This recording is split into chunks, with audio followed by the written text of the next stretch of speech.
biasanya begini, kan disusun secara nasional. Jadi neraca gula ini memang unik di kita karena kita tuh mengenal dua jenis gula gitu.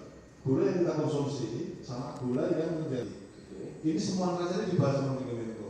Tapi saya sendiri ketika mewakili Ibu Menteri waktu itu, terus kami nggak mengikuti pembahasan. Kenapa saya tanyakan? Karena kan ada korelasinya. Karena ini marinasi untuk industri. Itu ternyata ada penugasan untuk membuat Abangku. Apa lagi? Bang ini clear, Bang. Apa? Agak sebelah sini, Bang. Apa? Agak. Siapa tuh? Nggak kenal gua. Asik. Bang, dikit Bang, ngomongin soal statement Abang di Instagram, ngomongin soal Nikita Mirzani. Menurut Abang dia bisa bebas untuk 3. Saya tidak bisa dalam posisi untuk menyatakan Nikita bebas atau tidak. Yang saya hanya bahas tentang secara normatif. Ya, secara normatif. Apakah benar ada uang yang diserahkan oleh si pelapor kepada si terdakwa? Apakah dengan menyerahkan uang itu si pelapor, si korban merasa puas? Ya, merasa puas, ya, ya, kalau yang sudah merasa puas kenapa lapor polisi? Itu pertanyaannya, ya. Jadi kalau benar ya, uang itu diserahkan karena si terdakwa mengetahui ada catat hukum dari produknya dia, dan kalau benar si pelapor mengatakan jangan dong dibuka, dan untuk itu kalau benar si pelapor kasih uang, ya berarti untung sama untung dong. Kalau untung ya kenapa jadi pelapor? Kalau pelapor itu kan namanya korban. Ya kalau dia happy, ya produknya lancar dan tentu ada imbalannya, ya happy sama happy. Apa yang dilaporkan ke KPK nggak ada unsur, nggak ada terbukti, belum ada indikasi sama sekali ada penyerahan uang. Kok dasarnya apa? Nggak bisa dong. Nanti malah berbalik nanti pencemaran nama baik. Kalau memberikan rekaman suara Bang mungkin Apa? memberikan rekaman suara. Ya rekaman suaranya apa dulu? Nggak ada buktinya. Jadi ada flash disk yang diserahkan sama kuasa hukumnya Nikita Mirzani ke KPK. Isinya apa? Isinya itu Dugaan percakapan penyuapan, antara Bang. keluarga Apa? Reza Gledis dengan JPU Ya. bahwa sudah dikondisikan perihal persidangan yang sekarang ini. Nah, kalau itu apakah kuat untuk bisa membuktikan bahwa memang ada apa-apa antara JPU, hakim dengan pihak Reza Ya Gledis? gua nggak mau kasih komen ya, tapi ya sekedar dumas boleh aja, dumas pengaduan masyarakat boleh aja, ya kan. Tapi kalau hanya sekedar pembicaraan aja ya nggak cukup dong. Tentu orang yang bicara di dalamnya kan akan bantah, ya kan?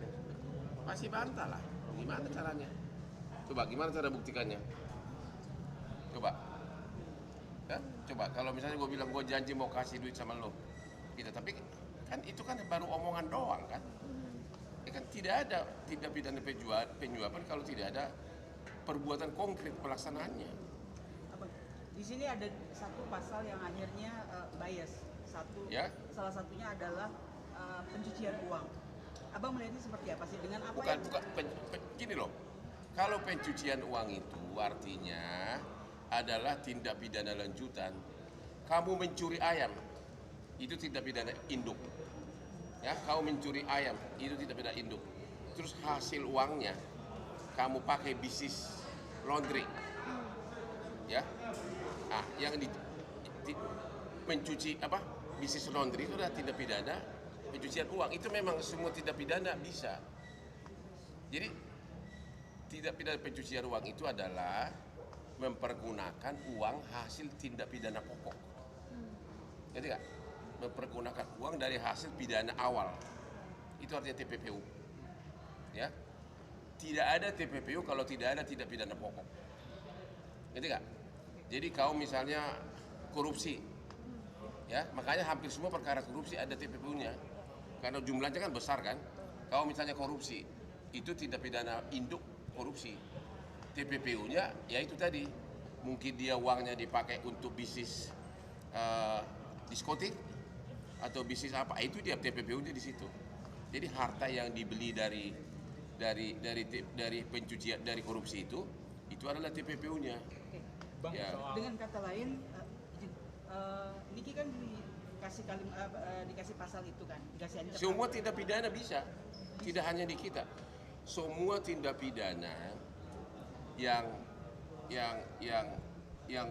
bisa yang dari hasil tindak pidana induk ada uangnya, itu bisa dituduhkan TPPU. Itu otomatis itu bisa otomatis, bukan hanya kasus itu, tapi hampir semua kasus. Kalau ada uangnya, kemudian uang itu dipergunakan untuk bisnis baru, itulah namanya mencuci uang ini hasil kejahatan untuk bisnis baru, itu namanya TPPU. Jadi tidak hanya di kita, banyak benar kasus begitu, hampir semua korupsi, semua perkara korupsi begitu. Bang, Ya, soal karena uangnya itu kan dipakai lagi kan, ada yang dipakai beli apartemen, disewakan, itu namanya mencuci uang, ya gitu. Bang, pasal yang disebutkan di Instagram kan kata Abang pasal 27B. Ya. Yang soal informasi rahasia Pasal- itu maksudnya gimana, Bang? Bisa Yaitu dijelaskan? bahwa yang dituduhkan itu bukan murni pencemaran nama baik.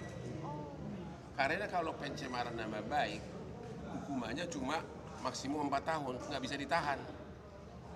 Ini adalah yang dituduhkan itu adalah pasal 27 berapa tuh? Ada di bawah dia itu, ada BB, ada E2-nya itu ya. Ada, yaitu ada unsur perbuatan melawan hukum, pengancaman dengan memakai bukan memakai media elektronik. Itu pasal itu bunyinya begitu. Itu 6 tahun maksimum. Ya. Jadi kalau ada tindakan melakukan perbuatan melawan hukum dengan cara mengancam melalui media elektronik untuk mendapatkan, untuk yang diancam itu menyerahkan sesuatu, itu ancaman hukumannya 6 tahun penjara. Aku bicara pasal ya, bukan bicara apakah ini kita melakukan itu ya, saya nggak bicara itu ya. Gitu. Ini Bang, yang katanya pasalnya jadi berubah, pasalnya awalnya kan soal Enggak, itu pasal dari awal itu ada. Orang hanya tahunya pencemaran nama baik. Orang tahunya pencemaran nama baik, tapi bahwa ini memang satu pasal 27 juga, tapi kalau pencemaran nama baik kan 27 ayat 3, ini ayat 2. Itu loh. Jadi ini tetap pencemaran nama baik tapi plus. Ngerti nggak? Plus pengancaman untuk mendapatkan sesuatu. Itu bunyi pasal itu. Agar pihak yang diancam menyerahkan uang, itu bunyi pasal itu. Bang, terkait kasus Nikita yang minta bantuan Abang, itu bisa diberi pencerahan, Bang. Banyak yang mention masuk ke Iya, Abang. Ya, asal saya live TikTok jualan, saya kan jualan parfum juga tiap pagi jam 5 subuh. Bisa 3.000 orang yang nonton, kayaknya 2.999.999 semuanya tolongin Nikita. Tapi memang Nikita ini hebat, ternyata banyak fansnya ya. Gua kira dengan juteknya itu gua aja pernah dimusuhin, tapi jadi temanan lagi. Bahkan minggu lalu pas gua lagi gini-gini di klub kita di Bali, ya jam 12.30 malam, tiba-tiba Nikita telepon. Iya, Nikita. langsung dari ini kita. Iya kan ada gua nomornya. Iya kan? Apa Ya gue nggak, karena gue suara bising kan. Kayaknya gue bilang aku nggak bisa bicara karena memang aku lagi di klub kan.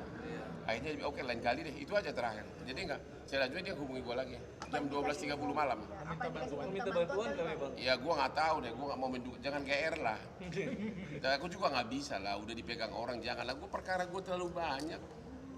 Ya perkara gue terlalu banyak, malah saya mau suruh si Rasman jadi asisten gue agar ada perkaranya, kasihan dia. Ya. Buat FPC tadi gimana, Bang? Suruh si Rasman jadi asisten gue deh, bawa koper gue atau gimana gitu. Tapi untuk para fansnya gimana Bang? Artinya kan sudah banyak yang mention, Abang sendiri meresponinya. Apa?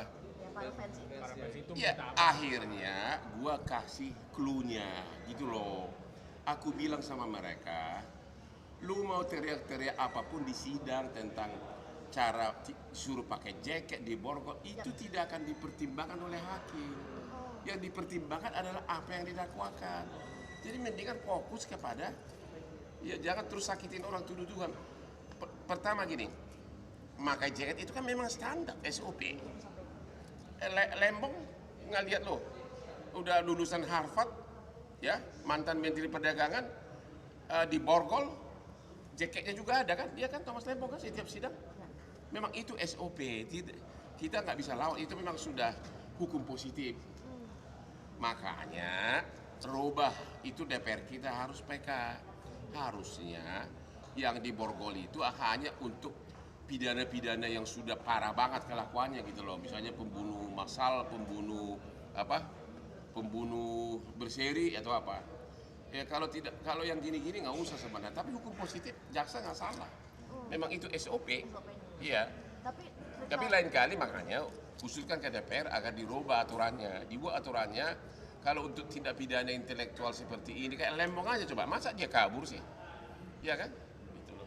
Bang, tapi terkait adanya kegiatan indikasi JPU yang merekam-rekam di peradilan itu Kan belum selesai, sudah selesai sidang, nggak boleh dong. Oh, berarti itu etis ya, Bang? Boleh Dalam kan? ruang sidang tidak apa-apa. Kan udah selesai sidang. Iya. Jangankan dalam sidang pun sering merekam, lihat ya nanti. Lu juga sering merekam dalam sidang, enak aja. Itu lu nyalahin orang lo yang ngerekam nih kita di sidang itu lu semua. Iya kan banyak yang salfok gitu ya, Enggak, Bang? itu yang JPU itu adalah sudah lu lihat ya hakimnya udah nggak ada kan? Iya. Aku lihat kok itu. Ya nggak apa-apa dong. Oh, tidak apa-apa ya, Bang? Nggak apa-apa dong. Mungkin masyarakat kita kan belum ada yang Iya masa nggak tahu? Dia kan sudah nggak ada sidang.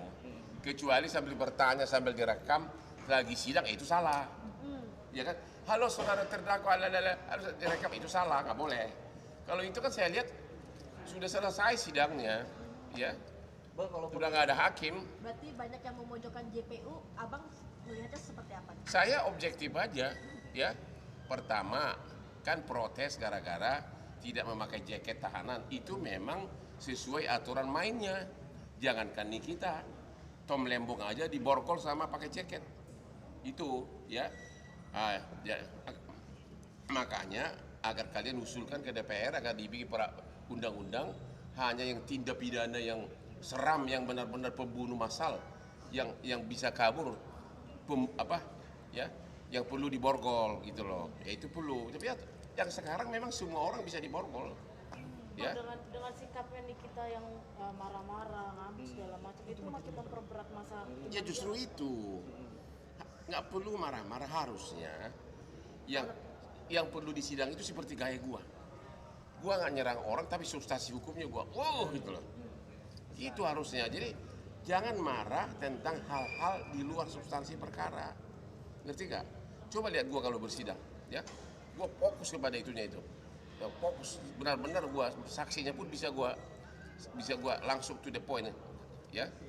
Jangan hal-hal yang begitu. Harusnya nih kita ya fokus ke arah, hey, skincare kamu dulu begini. Nah, kau punya kelemahan kan? Makanya kamu suruh aku untuk tidak bocorin. Berarti impas dong, ya kan? Berarti kau bukan korban. Kenapa? Kau kelemahan kamu gua tutupin. Kau happy, kau kasih gua aku. Ya kalau kau impas tidak rugi, malah gua lindungin kamu. Kok jadi pelapor gitu caranya harusnya, ya kan? Harusnya fokus ke sana. Fokus skincare-nya itu di mana satu-satu rakyat, ya. Agar kalaupun misalnya di tingkat pertama kalah, masih ada banding kasasi PK. Masih ada, harusnya yang paling penting itu sekarang. Itu loh. Fokus semua, kumpulkan semua dia punya produk yang ini begini, yang ini begini, yang ini begini, yang ini katanya bikin Hotman kok malah makin coklat gitu. Bang, selain marah-marah juga kan adanya penghinaan terhadap JPU itu sangat memberatkan nggak sih, Bang? Itu nggak boleh, saya udah bilang fokus lah, ya.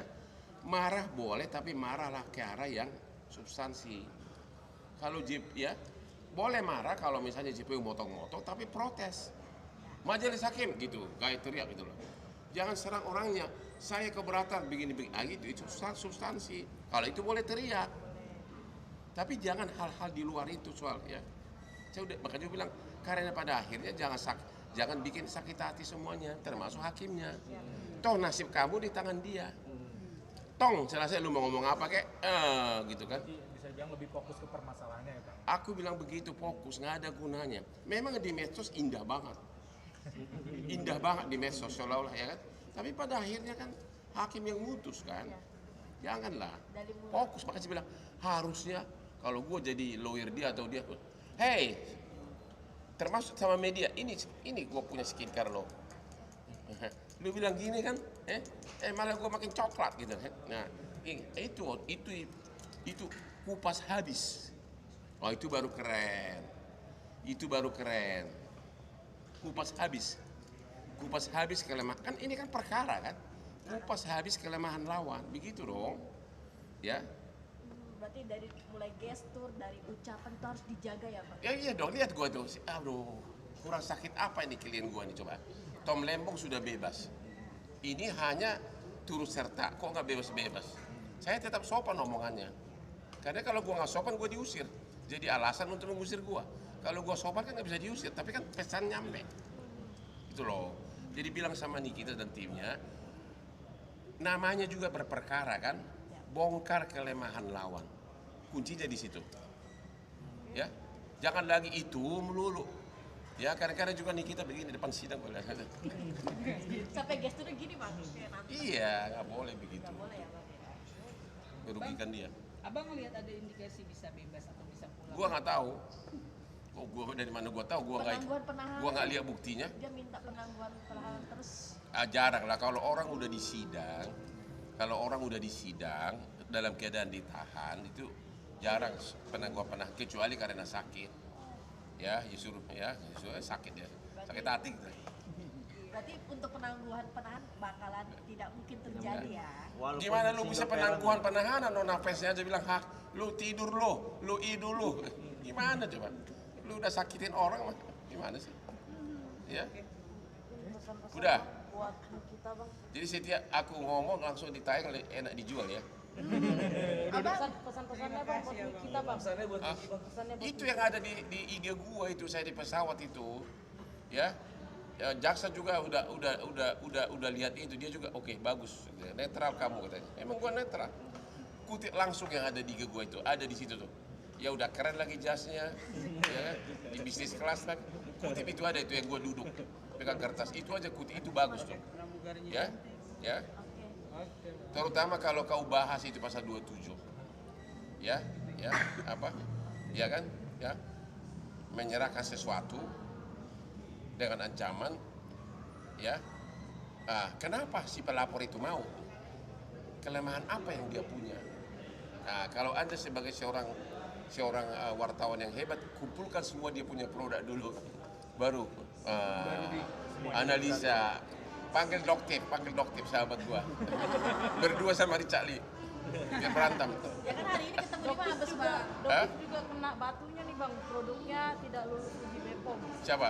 Dokter masuk daftar. Gua nggak mau komentar itulah. Lu jangan kemana-mana. Ya kan sahabat mungkin. Ya panggil lah, semua sahabat gua. Itu caranya.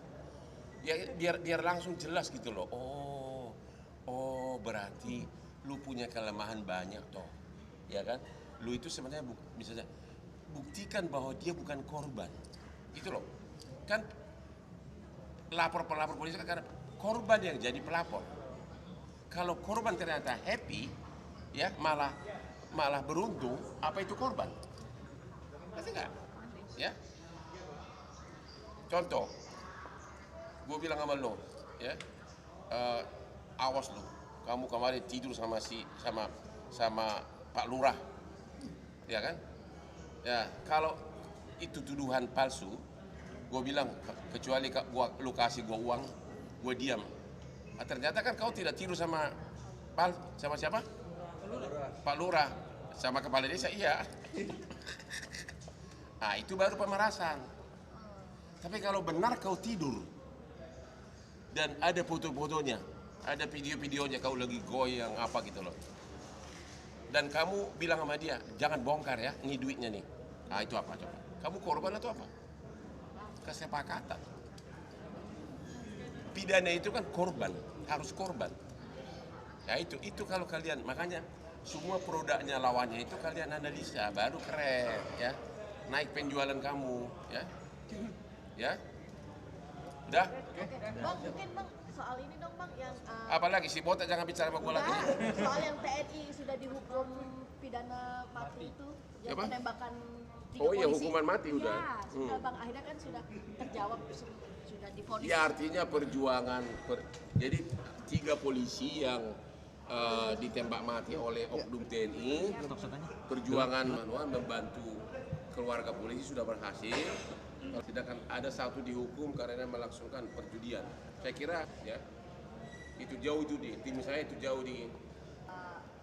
Hotman 911 ini Iya bukan, karena kita kan selalu yang di Mangga Besar sudah ditahan semua itu. Pemilik itu dijual sama tamu, masih perawan asli, ya, sama Indonesia. Besoknya 2 lagi. Ayo, itu langsung gue kirim kemana-mana. Lu tahu Pak Lembong itu? Ini loh faktanya loh, ini loh faktanya loh, begini loh. Walaupun Lembong waktu Pilpres dan aku pengacaranya Prabowo, ya, tapi hati nurani dong, ya. nanti bang klien-klien abang sangat Puas lah, karena memang juga kita nggak sembarangan nuduh. 99% kasus yang saya viralkan berhasil. Benar banget, tapi kan aku benar-benar selektif gitu.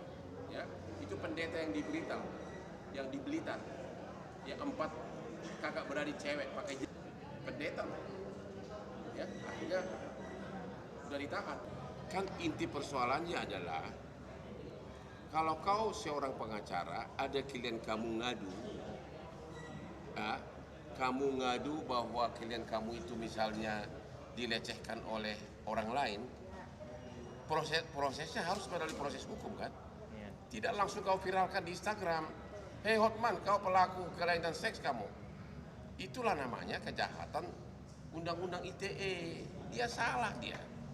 Dia selalu mengatakan benar kok mereka berhubungan, benar kok mereka berzina. Aduh, bukan Undang-Undang ITE itu begitu. Kau bukan hakim, kau bukan polisi, kau tidak lapor polisi, tapi kau umumkan orang melakukan perzinahan, kau umumkan orang punya kelainan seks, itulah tindak pidana Undang-Undang ITE. Ya, gitu loh. Dan juga dari segi kode etik advokat itu tidak beritikat baik. Karena apa? Kalau advokat mendapat pengaduan harusnya menempuh upaya hukum, lapor polisi atau gugat perdata. Dia harus contoh gaya gua. Kalau gua mau ngerjain lawan, caranya begini, gua lapor polisi, ya. Pada saat selesai lapor polisi lah gua telanjangin lawan itu. Kan saya baru lapor polisi ini. Disitulah kita telanjangin lawan itu. Itu caranya kalau menelanjangin orang. Dan dia sampai saat ini masih kekeh tetap yakin kalau dia tidak bersalah. Ya, sebenarnya tanpa dihukum pun dia sudah terlalu berat penderitaan yang dialami. Ya, nggak bisa sidang, ya, bininya banyak, perlu uang, ya, sementara kegantengannya jauh kalah sama gue. Dan dia siap menunggu putusan tanggal 2 September bulan September nanti. Ya, Rasmani itu bukan bagian dari persaingan gue lah. I don't even know him. Dulu itu, ya benar aku nggak tahu dia. Dia bukan saingan gue, itu perkara-perkara receh dia pegang. Aku kan pegang itu hanya gara-gara Dr. Richard Lee. Yang Richard Lee mencat dia, habis itu mencat dia, kemudian saya di Instagram sama Richard Lee posting tentang bisnis skincare. Dia kira aku ambil alih klien dia, padahal nggak. Sampai sekarang Richard Lee bukan klien gua. Kami sama-sama pemegang saham di Holding. Jadi bukan saingan gua, dia he's nobody. Ya, he's nobody. Ya. Pulang, makanya Rasman udah deh. Kalau kau hidupmu tenang Rasman, pulanglah kau ke Padang Sidempuan, mengembala bebek di sana. Mandi di sungai, enak banget loh mandi di sungai toh. Kau tenang di sana. Kalau kau mimpi saya ingin Hotman Paris, too late. Lihat aspek gue cantik-cantik, keren-keren kan. Lu mau satu, gue kenalin.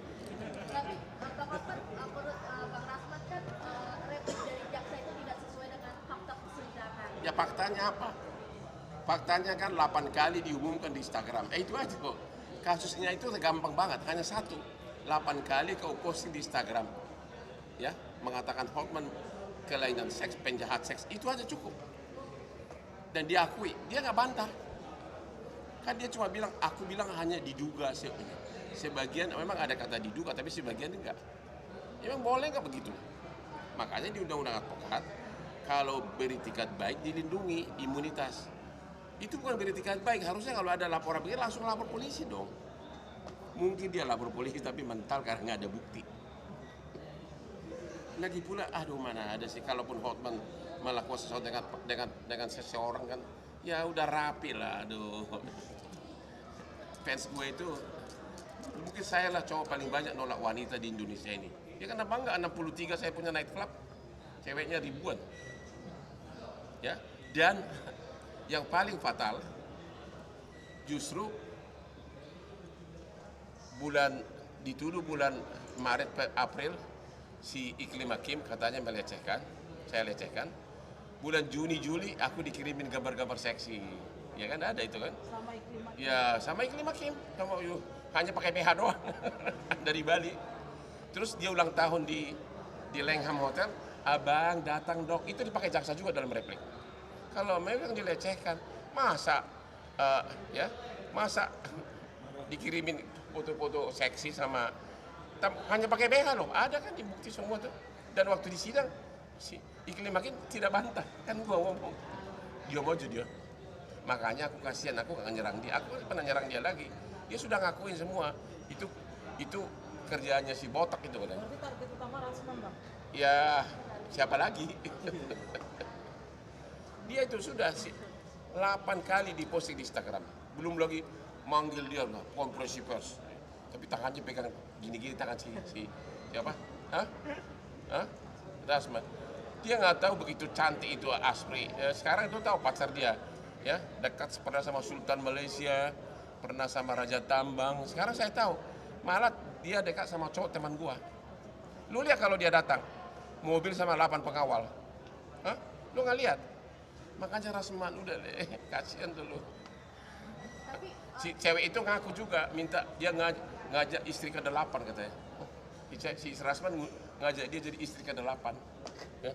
Bang, dari Rasman sendiri kan cukup artinya pede bakal divonis bebas meskipun Kalau dia pede ngapain dia nangis kemarin sama putri-putri dan sama istrinya ikut tidak mengemis-ngemis ke presiden. Udah dia bukan level gue, itu aja deh. Dia Rasman, kau bukan level gue deh. Pulang kampung kau. berarti untuk indikasi bebas tidak mungkin ya Bang? Gua mana tahu, tapi dari segi hukum ya dia ngakuin semua kok. Lagian gue dibilang kelainan seks, gue malah terlalu jantan malah. Gue coba lo. Pesan-pesan buat Rasman Bang, selain suruh pulang kampung. Pesan saya untuk Rasman, oke. Pesan pertama, kamu datang ke Jakarta merantau untuk praktek sebagai pengacara. Sekarang kau sudah tidak bisa praktek karena basmu dicabut pengadilan, dibekukan, bukan dicabut, ya. Jadi kau mau ngapain lagi, ya? Oke. Kemudian kamu juga udah terlalu sering dipecat oleh klien. Kemudian kau juga memaki-maki hakim dengan mengatakan koruptor, ya. Jadi klien mana lagi yang percaya sama kamu, oke? Klien mana lagi yang percaya sama kamu, ya? Termasuk wanita mana lagi yang mau sama kamu? Kalau sama aku enggak, soalnya dia ceweknya gua ajak naik Lamborghini, gua tau nggak 21 miliar. Kalau Ya? Rasman naik apa, Bang? Naik apa dia? Nggak tahu lah, naik ondel-ondel kali. Ya. Boleh live ya, Bu? Jadi kamu sama gue terlalu beda lah Rasman. Pulang kampung lah kau. Lu mau tidak kompresi pers nggak ada guna lah, oke? Lihatlah di Instagram gua kesuksesan gua itu. Semua perkara kakap negeri ini gue yang pegang, ya. Semua. Dia selalu bilang Prabowo. Aku itu nggak sibuk-sibuk nama Prabowo. Emang Prabowo klien saya 25 tahun. Prabowo itu klien saya 25 tahun. Saya nggak pernah minta tolong sama dia. Saya udah bilang sama Prabowo, lo kasih gue jabatan 3 menteri pun gue nggak mau. Nggak mau, emang gue cari duit, gue kayak cari apa, gue gampang banget tuh. Income gue sebulan bisa sama dengan gaji 10 menteri. Ya. Ya. Kemudian